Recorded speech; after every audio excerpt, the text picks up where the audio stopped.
Dreams can melt like snow, but love like this can only grow.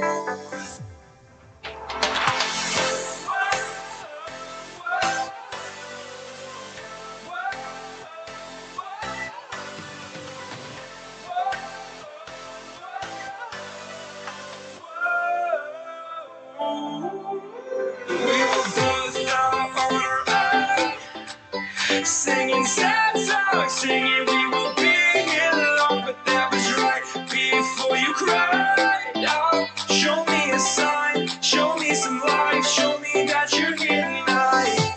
I need you, I feel you, I love you, I beg you to stay. Without you, I lose me. Take my hand, we'll climb the mountain.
When I was younger, no one ever could tell me how to live my life. I started trouble, that's what young kids do, and I was young, alright. My teacher said I'd be a failure.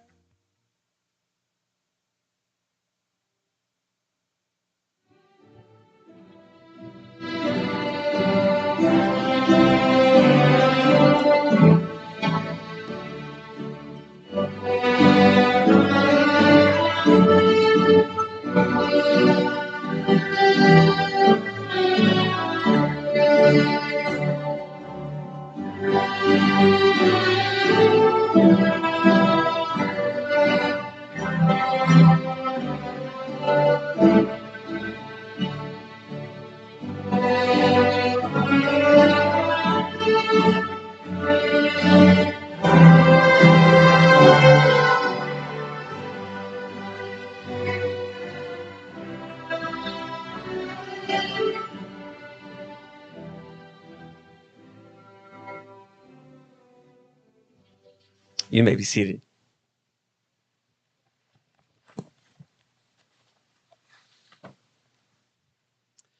For those of you just joining us this evening, my name is Jonathan Brush. I have the distinct honor and privilege of being the president and CEO of Unbound, and I also have the honor and privilege of welcoming you here, students, friends, family, and distinguished guests. Unbound is a special and unique program. It attracts special and unique people. And one of my great pleasures is to be able to have this night to show you off to the students who are here, to the friends and family and special guests that are here. It is also my honor and privilege tonight, and I'm always so excited about this, for you to be recognized for what you have done as Ascend certificate earners and especially for our graduates. We understand, and I know that no matter how hard we work on it, there is still this sort of dread when you get asked the question, so what are you doing for college?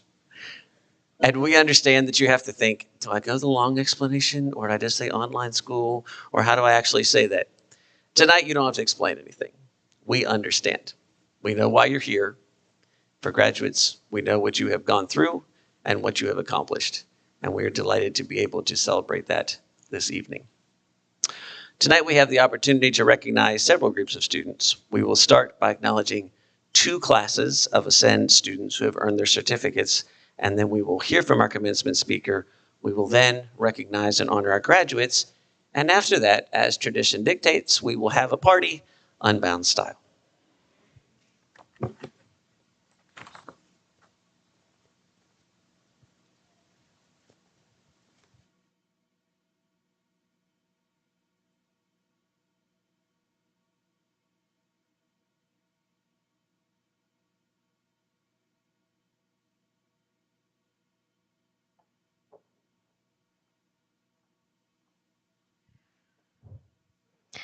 We would love if you joined us in some worship this evening.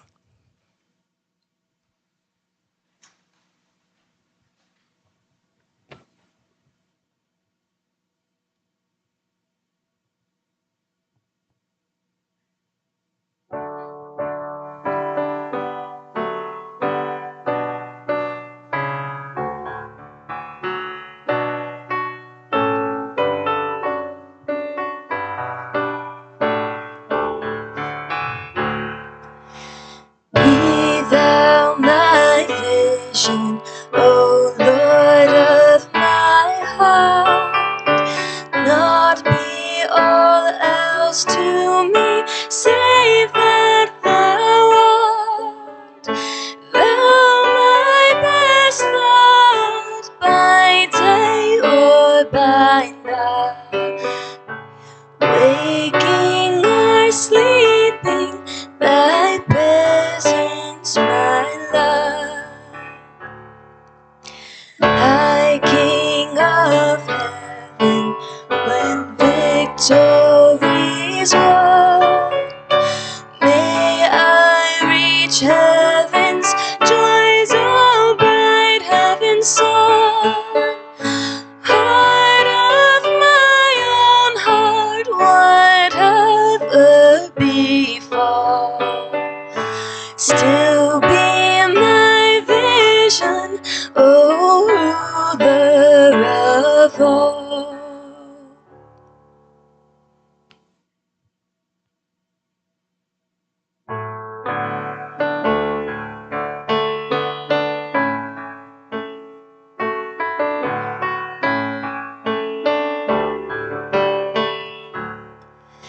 In Christ alone, my hope is found.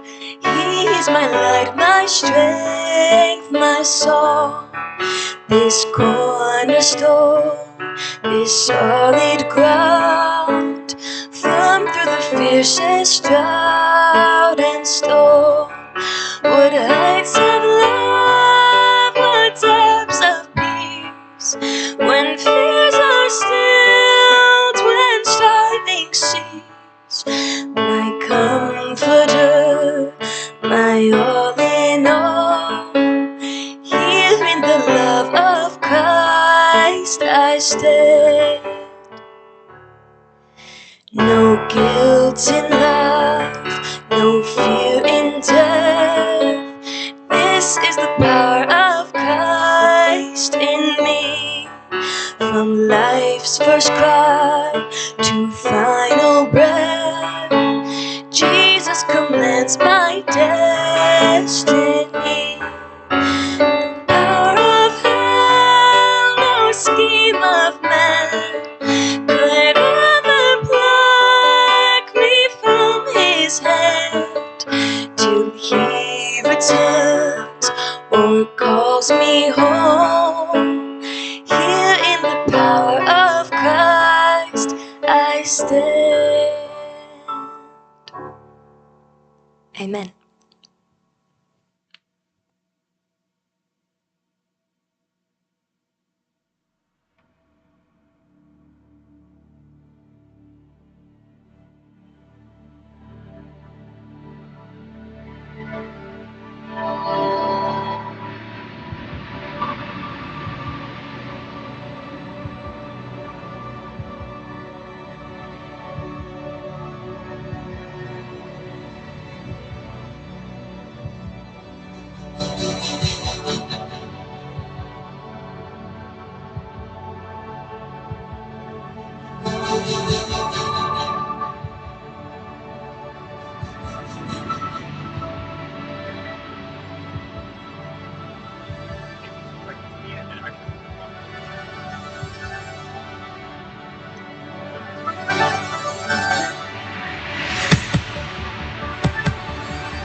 It's worth it to take a moment to recognize two things.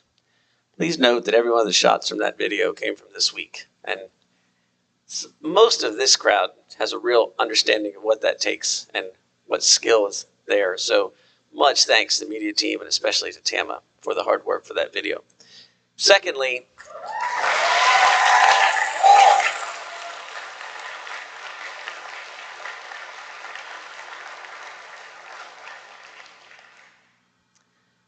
I well remember being a freshman at a box school and walking in, and they had a hymn to be sung for the baccalaureate. And there was an enormous auditorium, and it was a traditional hymn, and it was the weakest, thinnest sound I'd ever heard. A bunch of people singing a traditional hymn. This much smaller group just raised the roof on this place with those two hymns. And I just want to tell you what an extreme joy it is to be with folks who know how to sing, who sing really well, and who know those hymns. And so it was a real joy to my soul to hear you sing and to think about the contrasts between my previous experiences. It is now time to publicly recognize and acknowledge the significant academic and life skill accomplishments of our students, and we'll begin with our Ascend Foundation students. So what does it take to earn an Ascend Foundation certificate? The students we are about to recognize started the program last fall. Over this last year, they've attended monthly webinars with professionals from a variety of fields, met monthly with their Ascent teams, and earned at least 9 college credits, including the Unbound signature leadership courses. They started their journey with a treasure hunt right here at Apex. This is a very unusual place between hidden treasure buried in the fields behind here and space-time continuum rips. It's quite the camp. We went shark fishing on a sunny Alabama beach. It was very warm. Despite Colton's best efforts, it remained fishing and not catching, and I'm still pretty salty about that. But be that as it may, while attending our base camp event, we climbed mountains and decidedly did not get lost. During our leadership capstone in Colorado, and all of you and most of the rest of us continued to breathe through the entire event. They've each completed a distinct personal project ranging from competing in a tough mudder to remodeling a Mustang and to raising over $50,000 for charity through a masquerade ball, in addition to so many other efforts and projects. Many of you also did this while working full or part-time jobs, maintaining additional academic, family, and community responsibilities. 2 things to note here. First, the significant achievements of the Ascend students. Second, to those of you who are alumni and students who participated in Unbound prior to Ascend, please don't miss the fact that Ascend exists and it works because of your pioneering efforts, because of the contributions you have made to the community, because of your mentorship, in no small part to your being here and including people into the community. So we are absolutely recognizing our individual Ascend certificate, foundation certificate earners tonight. But all of you who are involved in the Unbound community, particularly those of you who are prior to the Ascend program, please know that you share a significant piece of the responsibility and the recognition for what has been accomplished here this year and we're recognizing tonight. Finally, I'm just ridiculously proud of you. I would now like to introduce you to our Executive Director of Learning, Victoria Grant. Victoria would join me on the stage. She'll be presenting the certificates. And while she's joining me, you should know that Victoria is both one of the primary architects and the person who makes the Ascend program work. So all of those various things, the fact that they came together, the fact they make sense, and that when they went off the rails, they went back on the rails is in large part due to Victoria. So.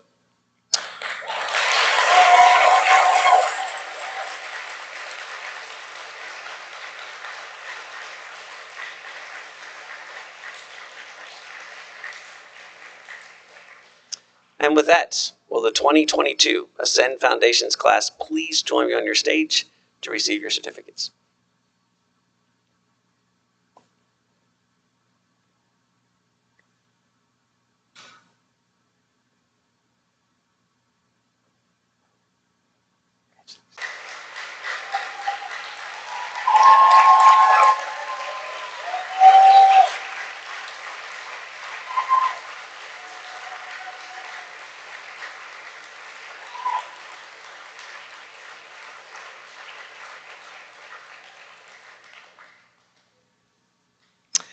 The next group of students we recognize tonight are Ascend Challenge students.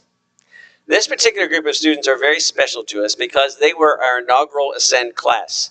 That's a fancy way of saying they were our guinea pigs for the entire program. Last year, they were our first Ascend Foundation certificate recipients, and this year, they returned to claim the Ascend Challenge certificate as well. They've accomplished every feat I've listed for the Ascend Foundation students and more.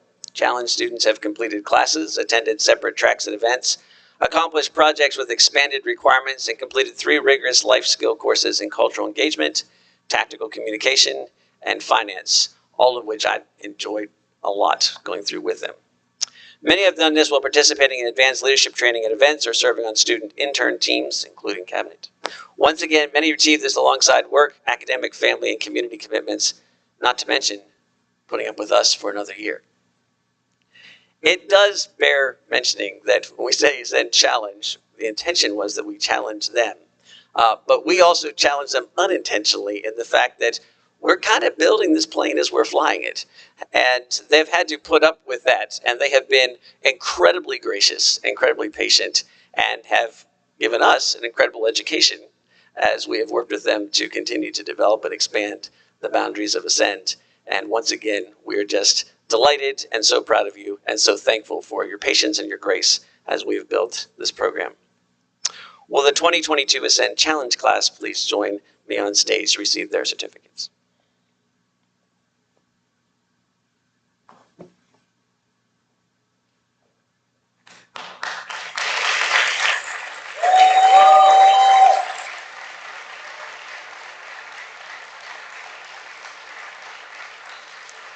Ladies and gentlemen, friends and family, distinguished guests and graduates, I present to you the 2022 recipients of the Unbound Ascend Challenge Certificate.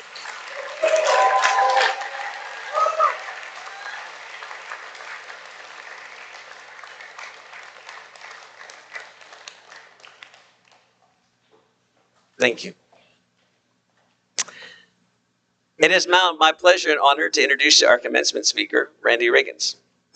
Randy Riggins has spent his life pastoring youth and training leaders in youth ministry. As the president of Reach Out Youth Solutions, Randy leads country leaders and country teams who then train youth leaders in Jesus-focused youth ministry. Randy has played a significant role with Reach Out since 2002, coaching and mentoring youth leaders both nationally and internationally. As a student pastor, family ministry pastor, and mission pastor, he implemented JFYM in multiple churches, led over 60 mission trips, and equipped parents in multiple churches in Parent Fuel. He enjoys both speaking and writing to leaders, parents, and students. Randy loves sharing stories of what God is doing in the lives of people all around the world, which is particularly related to this particular conference. He has a passion for helping current generations feel equipped and ready to share the gospel with the generations to come. Randy graduated from Baylor University and Southwestern Baptist Theological Seminary, and he and his wife, Holly, have 5 children and live in Lantana, Texas.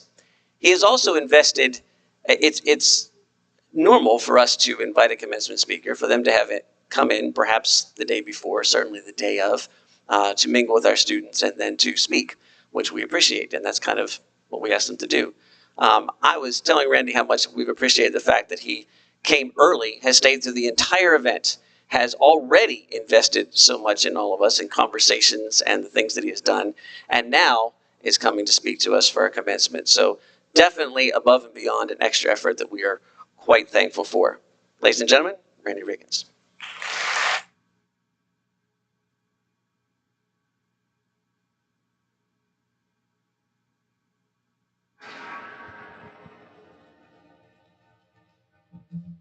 All right, so I'm going to run the presentation. So it's going to take me just a second to get it ready for you. It'll take long because we've got the last group up there and we're watching.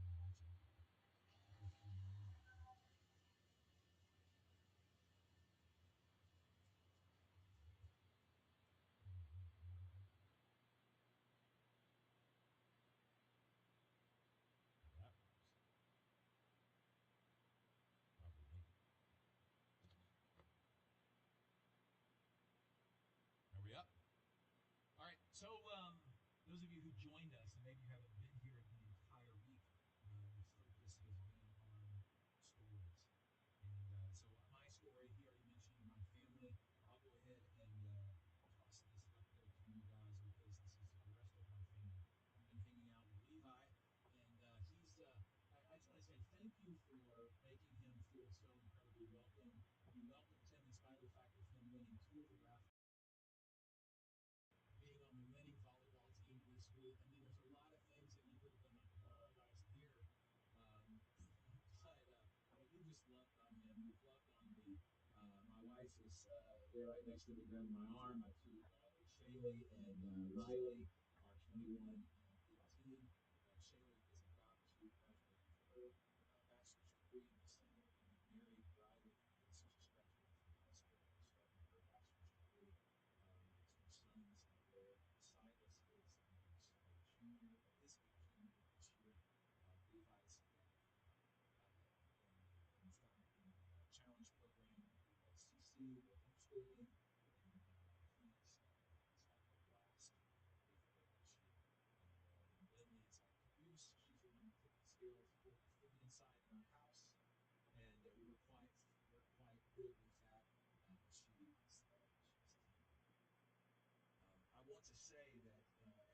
listening to everybody that present, one of the things that I thought I would share with you right off the bat is just the reality that walking into the newest chapter of your life can be really challenging.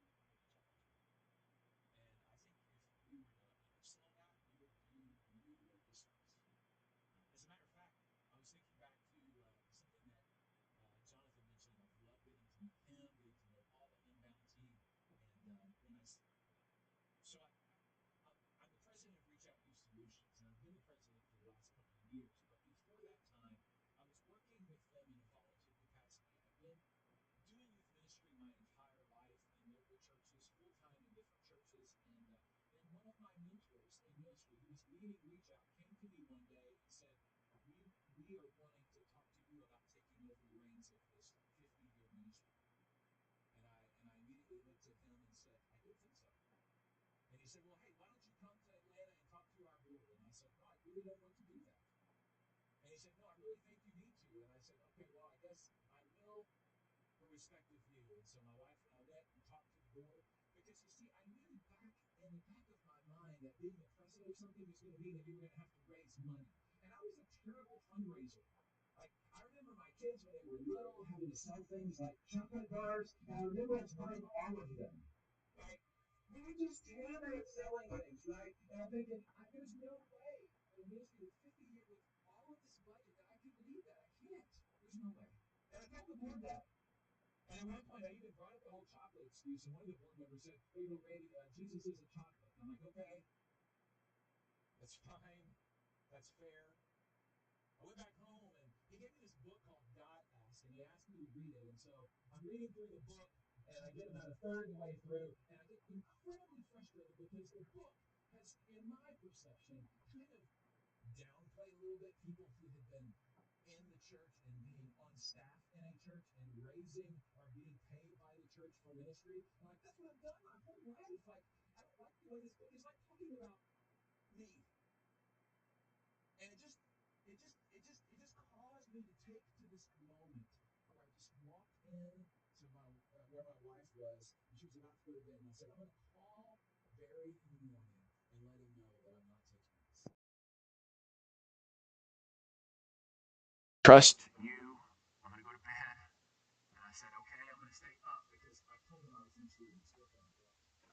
And so I kept reading the book, and as I got to about this 2/3 of the way through the book, time God just broke me. And he just broke through a lot of excuses that I had been putting in front of him.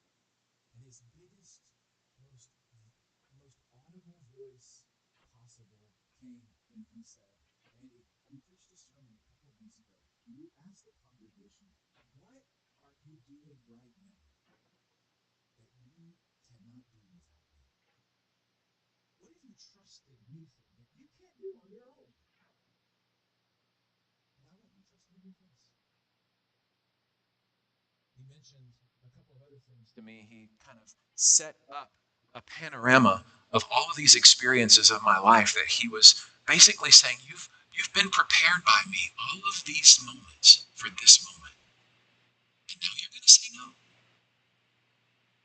And through tears, I realized what my response should be. Woke up the next morning, Holly got up. I said, well, I'm going to tell Barry yes. And she was like, you just, like, last night. And I said, I know. And I had this conversation with God. And when you have a talk with God, things can get a little crazy.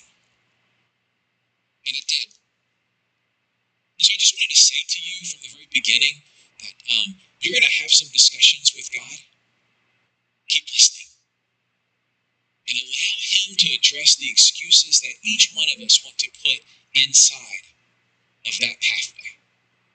But that's not just for you, that's for all of us, because we're all in some chapter where we're living out some excuses that keep us from trusting him for things that we really can't accomplish on our own.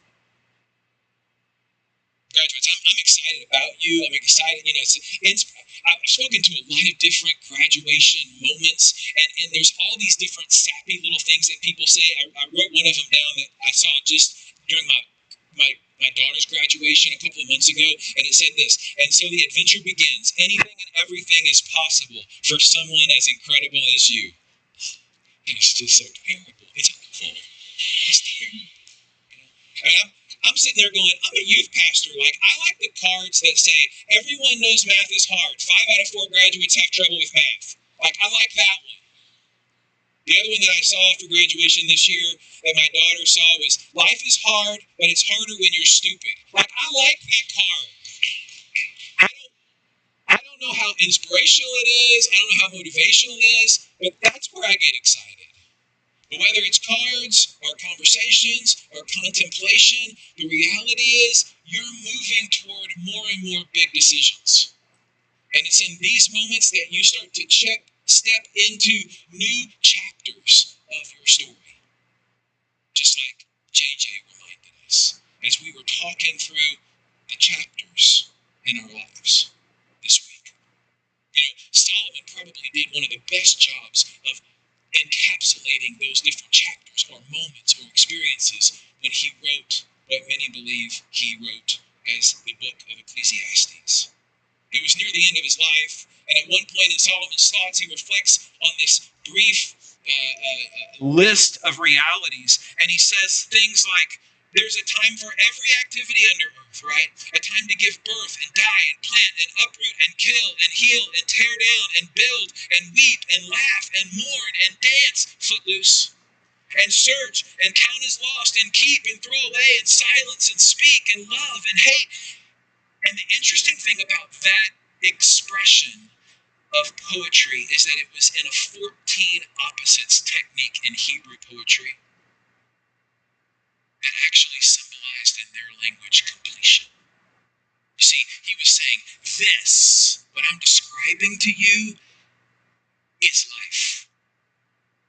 And as I'm thinking through all of those moments that he's shared there in that passage, what I will tell you is what we're seeing him describe is certainly there is a time for everything, and some of those moments are great and some of them are not so great. Great for me. Married 26 years, moving on 27 now. 5 kids, ran a marathon once, actually finished it. My kids think I've perfected the art of grilling hamburgers. I've seen all the Marvel Universe movies, well, until they started getting satanic and weird, and then I stopped. I've been to places like Cuba and Ukraine and Russia and Africa and India, helping leaders reach young people for Jesus all over the world. I had the opportunity to sing in Carnegie Hall when I was in college. I've had a lot of really incredible experiences, like coaching my son's Little League baseball team. But I've also had some really crappy times. Like some really not so good times that are also in the horizon for you. Aren't you glad you picked me as a speaker? Because you know what? We live in a fallen world. And there's a lot of not so great times coming for you too. Well, actually for all of us. Matter of fact, some of us are in them. Like growing up with an alcoholic father that nobody in my church knew about it because he was a closet alcoholic and really cleaned himself up well on the weekend.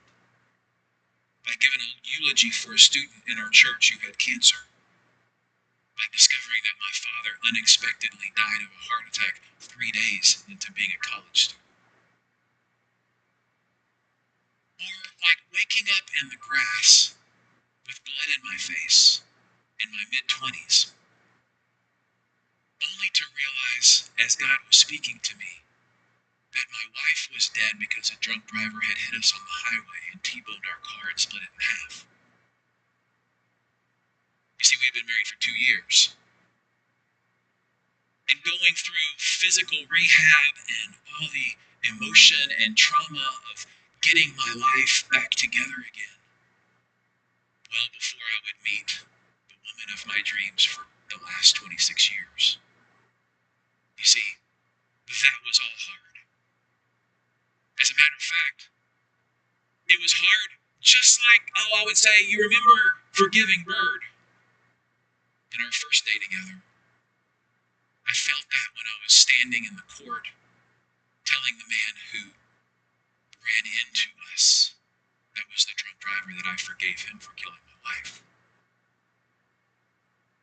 You see, we live in a fallen world, but the beauty is that God meets us in all of those broken places, and his purpose is woven throughout it all, even in the not so great times.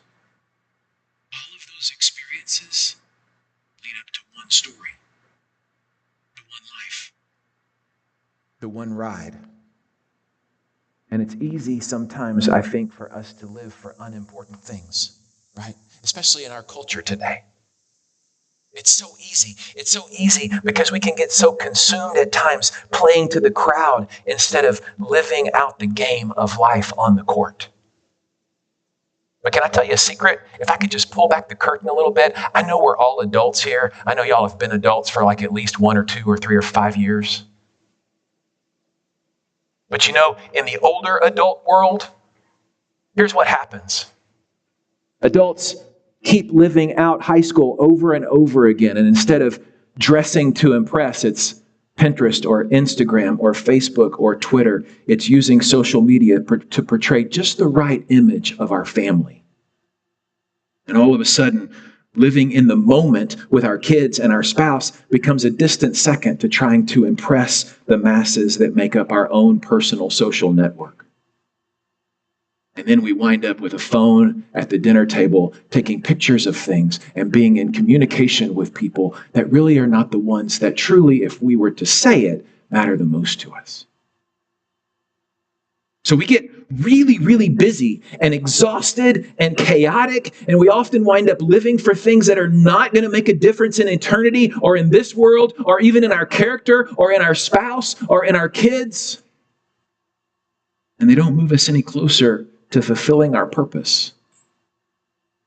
And if we're not careful, it's kind of like the sippy cup that all of my 5 kids wound up carrying around. We just wind up leaking minutes of our life, wasting away opportunities. I wonder if maybe that's the reason why in Ephesians 5:16, Paul says, make the most of every opportunity. Because we leak minutes and days all over the place. We are professional time wasters. Whether they revolve around our social media or video games or meaningless conversations. But I can tell you this, we can call it a plan, being intentional, setting boundaries, whatever. If we don't move into the next chapter of our lives ready to make the most of every opportunity, do you know what? We have an enemy who would love to make the least of every opportunity for you. We have an enemy that would love to intentionally and other forces and people unintentionally help us make the least of the moments we have left in this world. I think I am tempted every day, just like you see, to leak away the minutes just like that sippy cup that my kids would hold. All the while the Creator is quietly whispering in our ear, Randy, make the most of every opportunity. I don't know about you. I don't want to miss it. We've spent the last year with Riley, my second oldest kid, coming in late from Bahama Bucks where she's in the snow cone shop, right? And she's an assistant manager and she works sometimes into late hours. And you know what we do? We stay up late. And you know what we've been staying up late, Holly and I have? Not because I'm a night owl. No, I have missed the end of most movies. My family loves to make fun of me falling asleep on a regular basis in our house. I think it's not right.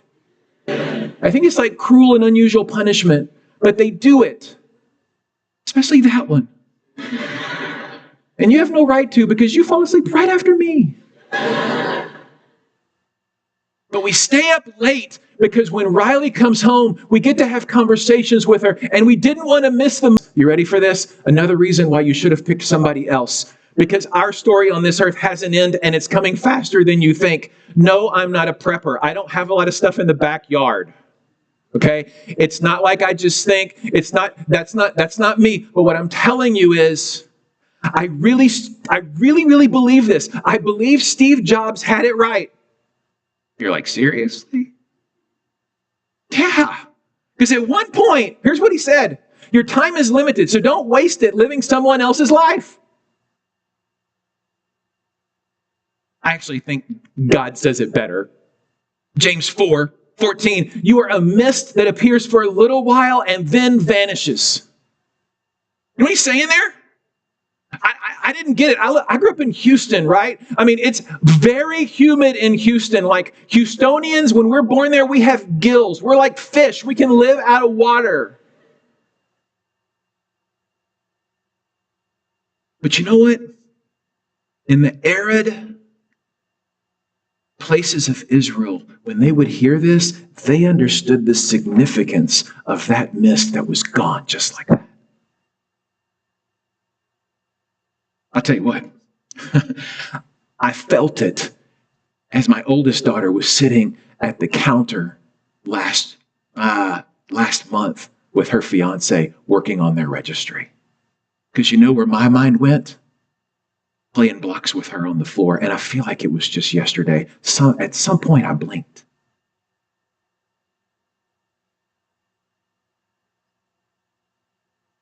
But also, our time is happening now.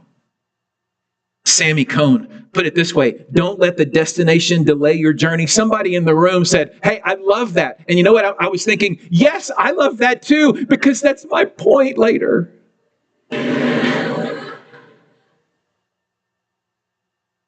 Our story is happening now. Don't miss now, right?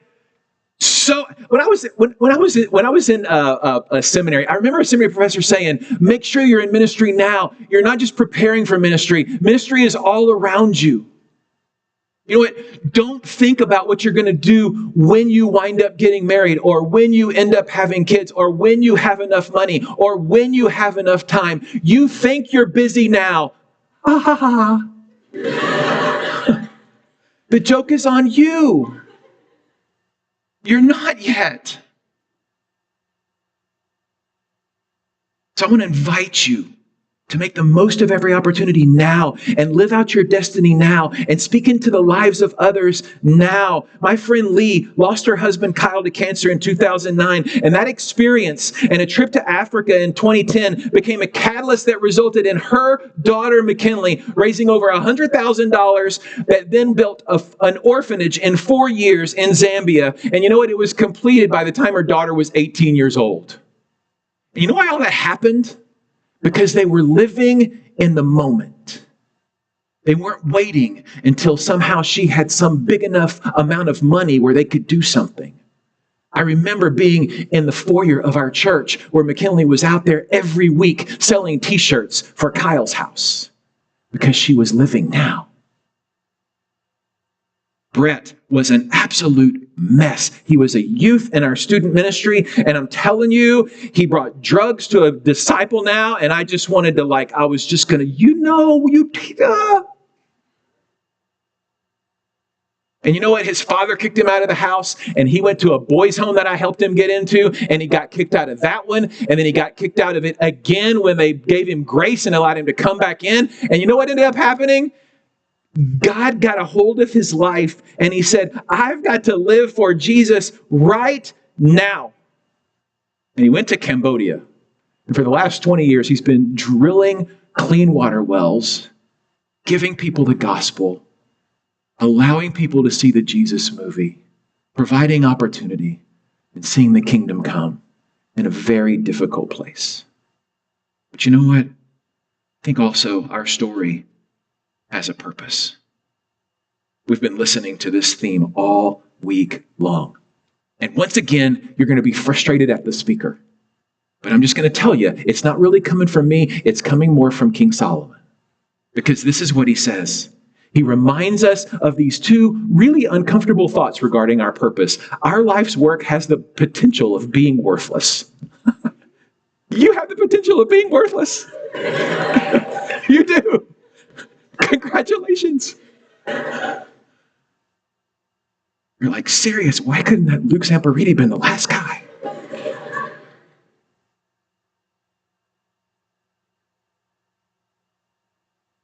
If you read the whole book of Ecclesiastes, and we don't have time to do it now, he goes through chapter after chapter after verse, explaining the reality that we can go after an awful lot. And in the end, verse 11, but I considered all that I had accomplished and what I had labored to achieve. I found everything to be futile and a pursuit of the wind. But there's something else that was in that book as I read it. It's the reality that what we chase in this life can also be incredibly destructive. Not only can we look at it and go, it was worthless in the end, but it also can be incredibly damaging to us. And I believe that's the reason why we go back to what our actual purpose is, you see, why we were created.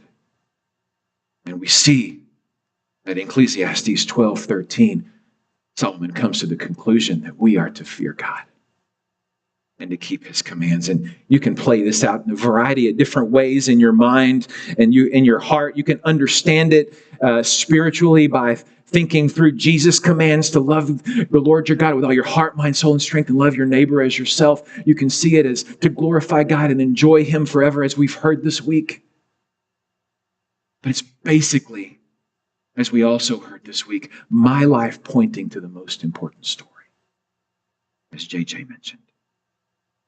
I think St. Augustine writes in Confessions this way: you have made us for yourself, and our heart is restless until it rests in you. That's some good stuff right there. I don't care whether or not you call him St. Augustine or St. August, well, the other way, the rest of the country, however they say it. But I want to challenge you in the good times and the bad, because you will have both, you see, to be in awe of your Creator and to make the most of every opportunity. Back in the 80s, when there was Christian music, I don't even know what that means. I just kind of said it. Chris Rice wrote a song, and the lyrics go like this: every day is a journal page. Every man holds a quill and ink. There's plenty of room for writing, and all we do is believe and think. So will you compose a curse, or will today bring the blessings? Fill the page with rhyming verse or some random sketching. Teach us to count the days. Teach us to make the days count. Lead us in better ways. Somehow our souls forgot that life means so much. Every day's a bank account, and time is our currency. So no one's rich. Nobody's poor. We get 24 hours each. So how are you going to spend? Will you invest or squander, try to get ahead, or help someone who's under? Teach us to count the days. Teach us to make the days count. Lead us in better ways. Somehow our souls forgot life means so much. Every day is a gift you've been given. Make the most of the time, every minute that you're living. I'm going to close by giving us a couple of hows. How do you do that? I think, first of all, you just decide, I'm going to pursue Jesus, period. You know, when my life was crashing down in my mid-20s, and I was on the rebuild process emotionally and physically and spiritually and everything you could possibly imagine, can I just tell you what helped me? It's really, really simple. I just kept pursuing what I knew to be true about God. Hebrews 12:1 and 2 says, let us run with perseverance the race marked out for us. I just kept fixing my eyes on Jesus. I'm not saying I was perfect. I'm not saying that I am now. I'm definitely not. You can talk to Levi about it later. I'm just telling you, fix your eyes on Jesus. In the good, in the bad, in the difficult.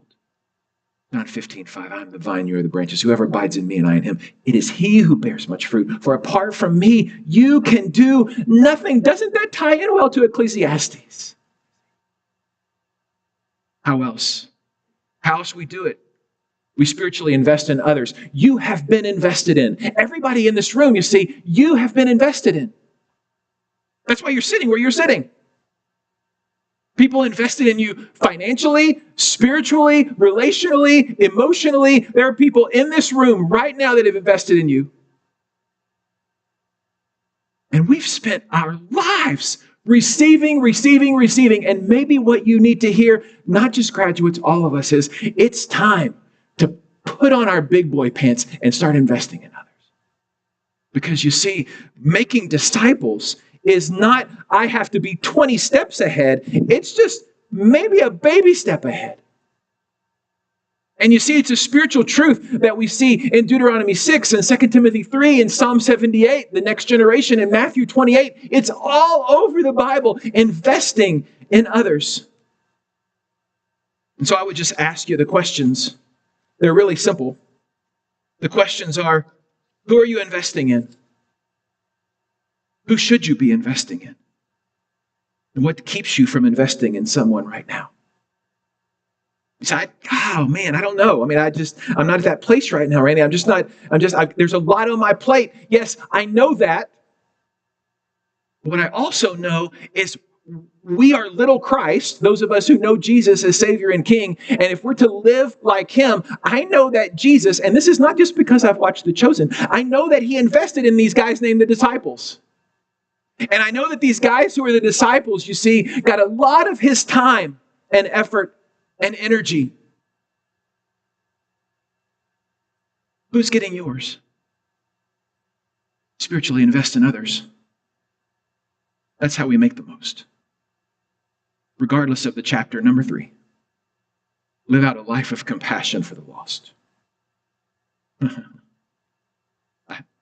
I think about this often when I see that phrase. It's Matthew chapter 9. When He, being Jesus, saw the crowds, He had compassion for them.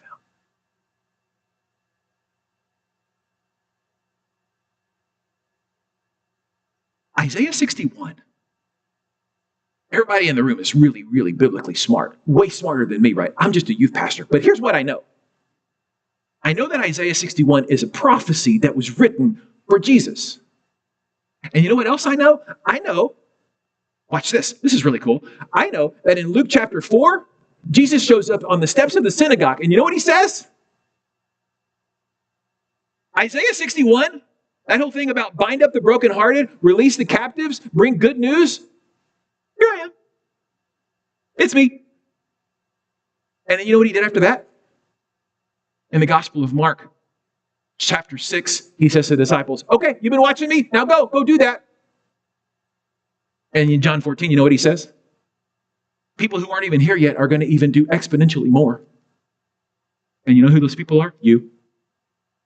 So I don't know if you've noticed this, but here's the reality. You're in a line of progression from Isaiah 61. And you're here now. And the baton has been passed to you to bring the good news and to bind up the brokenhearted and to proclaim freedom to the captives, to live out a life of compassion for the lost. I don't know exactly what that looks like for you, but I know the Holy Spirit is working in every single one of our minds and hearts right now and giving you a picture of what that looks like next. Because He's just big enough to do it.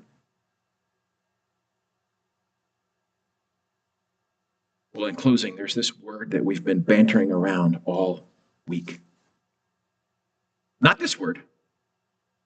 This word is the Greek word for time that has to do with sequential time that can be measured in seconds and minutes and hours and years. The amount of time that it's taken you to get this certificate or diploma. This happens for all people every day. But kairos is different. Kairos is space-time continuum. No. Got caught up in the week. Kairos, an ancient Greek word meaning the right or opportune moment, the supreme moment, a crucial time into which a document is spoken. Maybe even a document who John 1:1 is the Word Himself, Jesus. You see, Galatians 4:4, but when the fullness of the time came, God sent forth His Son, fullness of the time, the word there, kairos. Kairos, this concept, I believe you can trace it even back to the Old Testament in Ecclesiastes. To everything there is a season. There's this moment in Esther. You were born for such a time as this. This is Kairos. This is time not defined by chronology. No, this refers to a decisive point, to the appointed time, to God's timing and order of things. It is the moment that Jesus was living in to bring glory to God with His life. And God invites us into places of chaos, in these moments of Kairos as followers of his. What does that look like? There's a big picture out there, right? Over 7.5 billion people on the earth. 2.4 billion of them profess to be Christians. 5 billion are of other religions or profess no religion. 2.3 billion young people between the ages of 10 and 29 don't know Jesus. And Generation Alpha, the ones that are coming right after you, see, they're born from 2010 to 2025, and they're going to be the largest generation the world has ever seen at 2.2 billion strong when they're all born. The largest concentration of them will be in India, where I just came back from 2 weeks. Where 0 to 18 right now, there's 500 million people. The vast majority of them don't know Jesus. See, the mission is here. The mission is for each of us. How will we step into it? How will we allow God to be that Kairos moment, bringing grace and gospel and peace into the chaos of faulty religion? Jesus, one family at a time.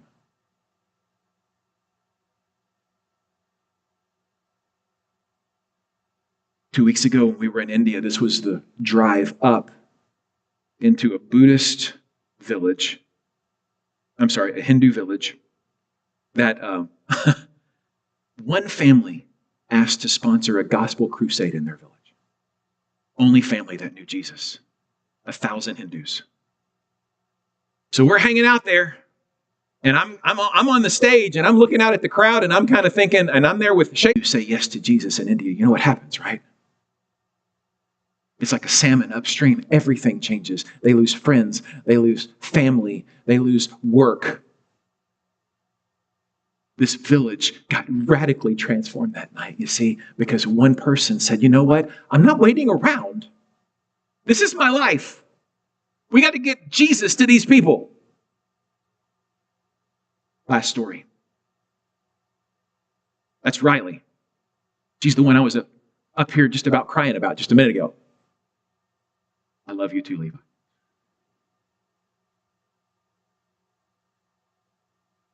She's at Bahama Bucks 2 years. She becomes assistant manager. You're going, I don't connect with India. I don't know that I'm supposed to be a missionary in another country. That's great for Isaac doing the thing that he does on Lake Victoria. But what about me? Can I just tell you that Riley, that's her boss at Bahama Bucks who showed up at her graduation, and he doesn't know Jesus. But he's just so curious about how much she loves Jesus that he just had to come. He left in tears, overwhelmed by what he saw. Riley's got 2 Mormon friends that she's been loving to Jesus for the last 2 years.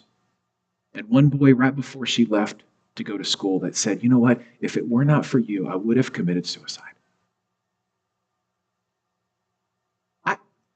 I don't know what all God's doing in Riley's life, but I know this. I know that she's been living the last 2 years of her educational experience at home, making the most of every opportunity. So as we enter the next chapter of the story, may we leave, may you leave this place more ready than ever before to live out your Kairos moments for His glory.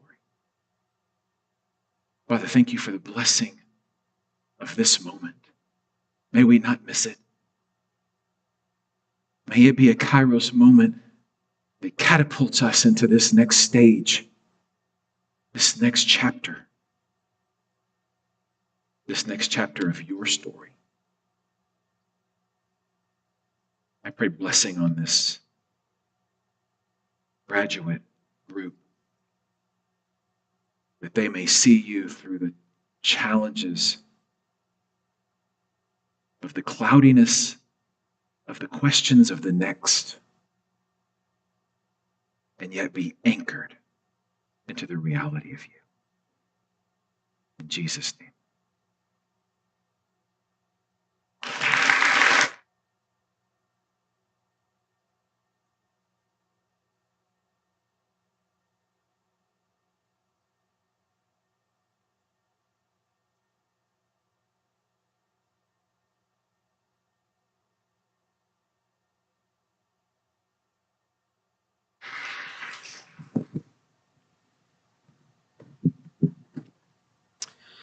You know that I'm not particularly enamored with box school traditions, but there is one that I kind of wish we had right now.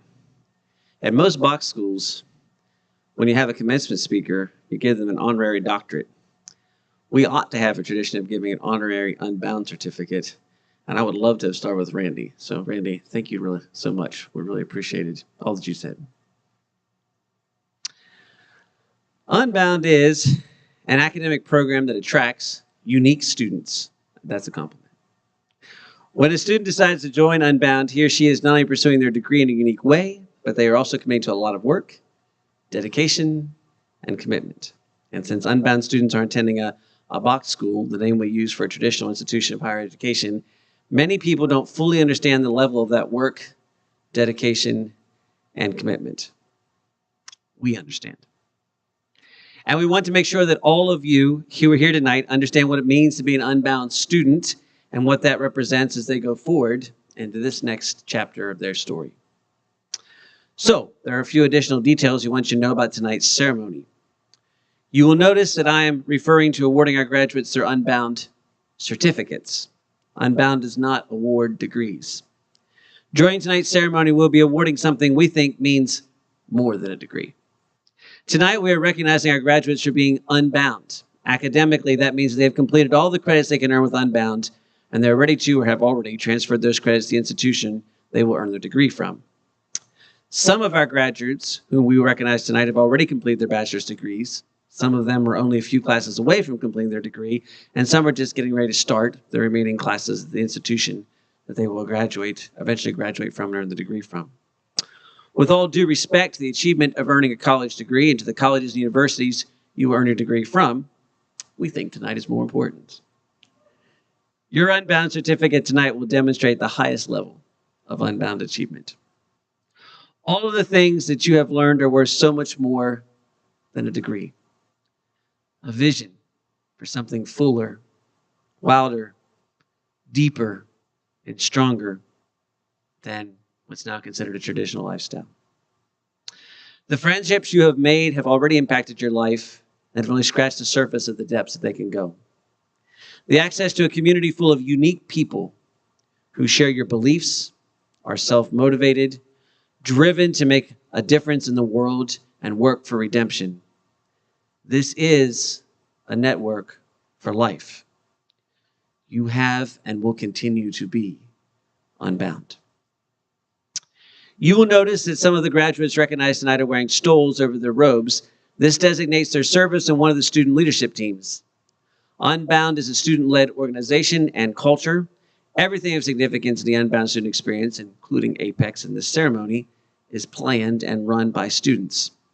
Student leadership stoles represent countless hours of work, weeks of missed sleep, a mind-bending amount of Slack messages, a ridiculous number of hours of video calls, and in all likelihood, a delayed graduation date because of student leadership team responsibilities. It also represents lifelong friendships and connections, a master's degree in real-life training, confidence that your first several jobs will be way easier once you've already survived, and the fact that all of us at Unbound have been blessed beyond measure to have shared this journey with you. We are exceptionally proud of you.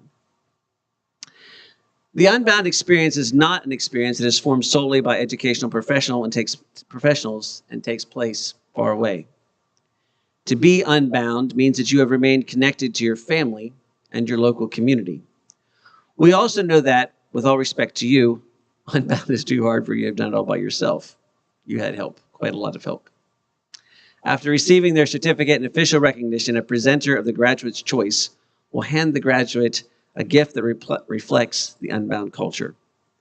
The presenter for each graduate represents the person or persons who have also worked hard, sacrificed, and loved each graduate enough to make this achievement possible. In addition to the gift, each of you will also be receiving an envelope that contains several personal letters from alumni. As an Unbound graduate, you know very well how to prioritize your friendships and community because you've always had to work for it.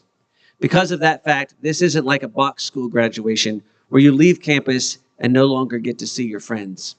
Instead, the friends who have written to you, as well as the broader alumni network, are still around to support you in your next steps. As you graduate, you're entering a vibrant alumni community. These letters are a small representation of the alumni network that is available to you.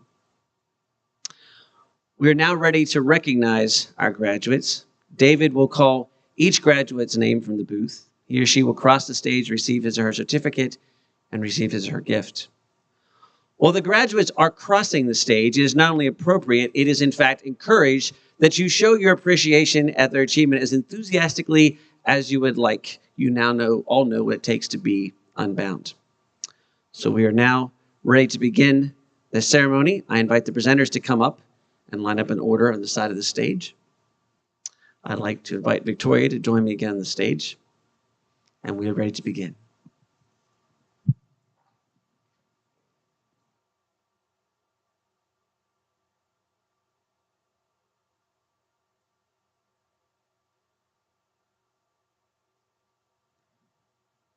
Alexis Keppel.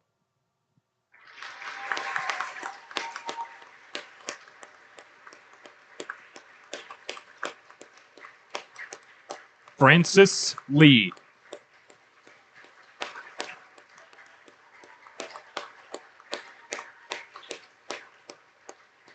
Gloria Cluth.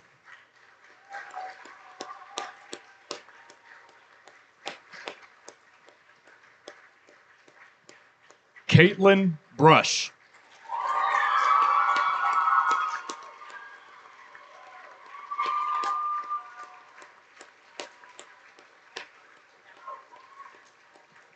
Nicholas Smith.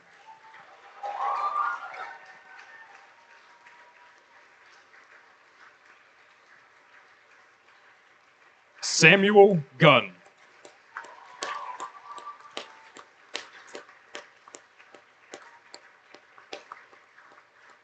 Tessa Pritchard.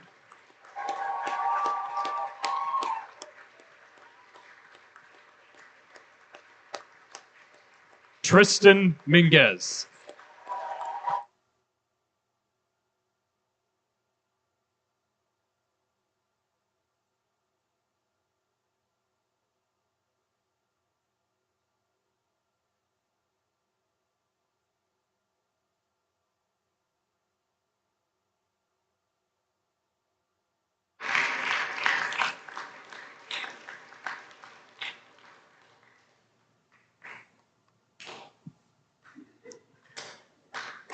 Just a moment. Hold on. Hold that thought. Because graduates, I have one last set of instructions for you. Now that we had you walk across the stage and you're well practiced, will you please rise and join me again on the stage, facing the audience?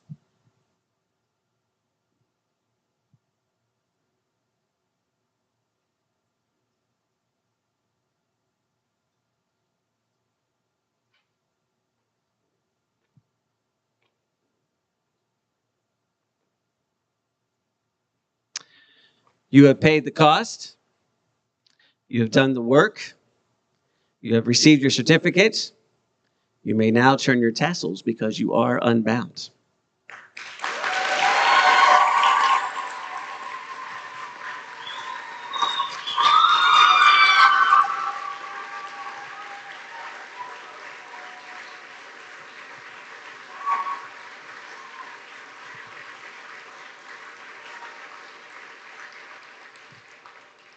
Now that you are unbound, I charge you to join the story.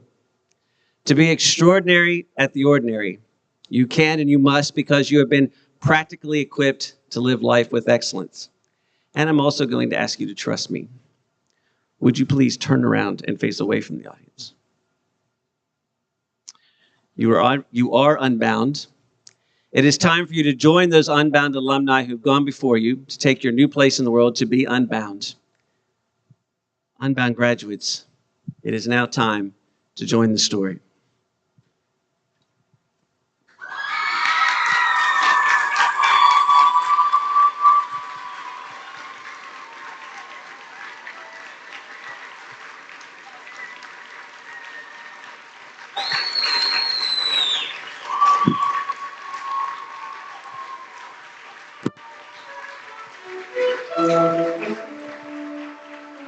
curfew is at 12. Curfew is at 12.